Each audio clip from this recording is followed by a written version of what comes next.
സുന്ദരമായ pencil bamboo ഇതായി കൊണ്ടുവന്ന് കൊണ്ടുവച്ചേക്കുന്നത് നോക്ക് അല്ല അട്ടേപൊളി പെൻസിൽ ബാമ്പു കൊണ്ടുവന്നിട്ടുണ്ട്. അതിൽ അത് നമ്മൾ സ്പ്ലിറ്റ് ചെയ്ത് തൈകൾ ഉണ്ടാക്കുന്ന രീതി എന്തൊക്കെയാണ് എങ്ങനെയൊക്കെയാണ് എന്നുള്ള ഡീറ്റെയിൽ ആയിട്ടൊരു വീഡിയോ നമുക്കിപ്പോ കാണാം. നമ്മുടെ റോഡിന്റെ പണി നടന്നുകൊണ്ടിരിക്കുക. നമ്മളിപ്പോ നിൽക്കുന്നത് നമ്മൾ രണ്ടാമതിലുള്ള നേഴ്സറിയിലാകട്ടെ. ഇവിടെ നമ്മളിപ്പം ഇന്നത്തെ ദിവസം പറഞ്ഞാൽ കുറച്ച് വെറൈറ്റി സാധനം വേണ്ടേ. അന്നേരം ബാമ്പു, അതായത് പെൻസിൽ ബാമ്പു ആയി കാണുന്ന ഫുള്ള് ഒരു ലോഡ് പെൻസിൽ ബാമ്പു കൊണ്ടുവന്നിട്ട് അതിനെ നമ്മൾ സ്പ്ലിറ്റ് ചെയ്ത് തൈകൾ ഉണ്ടാക്കാൻ വേണ്ടി പോവുക. അതിന് നിങ്ങൾക്ക് കുറച്ച് ആൾ കഴിയുമ്പോഴത്തേക്ക് കുറച്ച് പെൻസിൽ ബാമ്പ് ഓർഡർ കിട്ടുവാണെങ്കിൽ നമുക്ക് തരണ്ടേ. നല്ല സുന്ദരമായ പെൻസിൽ ബാമ്പു ഇതായി കൊണ്ടുവന്ന് കൊണ്ടുവച്ചേക്കുന്നത് നോക്ക് അല്ല അട്ടേപൊളി പെൻസിൽ ബാമ്പു കൊണ്ടുവന്നിട്ടുണ്ട്. അതിൽ അത് നമ്മൾ സ്പ്ലിറ്റ് ചെയ്ത് തൈകൾ ഉണ്ടാക്കുന്ന രീതി എന്തൊക്കെയാണ് എങ്ങനെയൊക്കെയാണ് എന്നുള്ള ഡീറ്റെയിൽ ആയിട്ടൊരു വീഡിയോ നമുക്കിപ്പോ കാണാം. നമ്മുടെ റോഡിന്റെ പണി നടന്നുകൊണ്ടിരിക്കുക. കുറച്ച് ദിവസമായി ഇതിപ്പോ തുടങ്ങിയിട്ട് അതിന്റെ വീഡിയോ ഒക്കെ വരുന്നുണ്ട്. നമ്മുടെ രണ്ടാം വീട്ടിലുള്ള നഴ്സറിയിലാണ് ഇപ്പൊ നമ്മൾ നിൽക്കുന്നത്. അത് ഇത്രത്തോളം നല്ല കിടിലമായിട്ടുള്ള മുള, നല്ല അടിപൊളി മുള കൊണ്ടുവന്നിട്ടുണ്ട്. അന്നേരം താണ്ട് ആ മുള നമ്മൾ ഇളക്കി പ്ലാന്റ് ചെയ്യാൻ പോവുകയാണ്.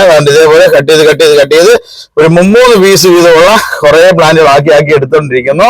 അന്നേരം അതിനകത്ത് നമുക്ക് പ്ലാന്റ് ചെയ്യുന്നത് എങ്ങനെയാണെന്നൊക്കെ നമുക്കൊന്ന് ചോദിച്ച് മനസ്സിലാക്കാം. എന്നാ ഇതിപ്പോ താണ്ടെ മുള നമ്മൾ കട്ട് ചെയ്തെടുത്തേക്ക് 3 പീസ് വീതമുള്ള പ്ലാന്റ് ആണ്. 3 പീസുള്ള 3 പീസല്ലേ? 3 പീസ് വീതം എടുത്തിട്ട് അതിനൊന്ന് പ്ലാന്റ് ചെയ്യുന്നത് എങ്ങനെയാണ്? ഏത് മണ്ണാണോ ഉപയോഗിക്കുന്നത്? ഇത് കൂടുതലും മണ്ണും കുറച്ച് ചകിരിച്ചോറ് മതി. കുറച്ച് ചകിരിച്ചോറും മണ്ണും ചാണാപ്പൊടി ഉണ്ടല്ലോ ചാണാപ്പൊടി എല്ലാം കൂടെ മിക്സ് ചെയ്ത് പഴയ മണ്ണാണ് ഇതിനകത്ത് ഉപയോഗിക്കുന്നത്. റീസൈക്കിൾ ചെയ്ത് ഉപയോഗിക്കാൻ പറ്റുന്നതാണ്. മുള നമുക്ക് കട്ട് ചെയ്ത് ഇതേപോലെ തന്നെ 3 പീസ് ആക്കിയതിന് ശേഷം പിന്നെന്താ ചെയ്യാന്നൊന്ന് ഡീറ്റെയിൽ ആയിട്ട് ഒന്ന് കാണിച്ചു കൊടുക്കണം.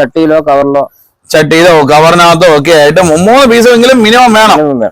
മിനിമം ഒരു 3 പീസ് വീതം വെച്ച് നമുക്ക് ഇതേപോലെ പ്ലാന്റ് ചെയ്യാണ്. അതേപോലെ നല്ല മണ്ണ്, നല്ല വളം കൂട്ടിയ മണ്ണിനകത്ത് വെച്ച് നല്ല തണലത്ത് വേണം പ്ലാന്റ് വെക്കാനായിട്ട്. തന്നെ ഏകദേശം ഒരു 5 അടി 6 അടി ഒക്കെ പൊക്കമുള്ള മുളകളാണ്.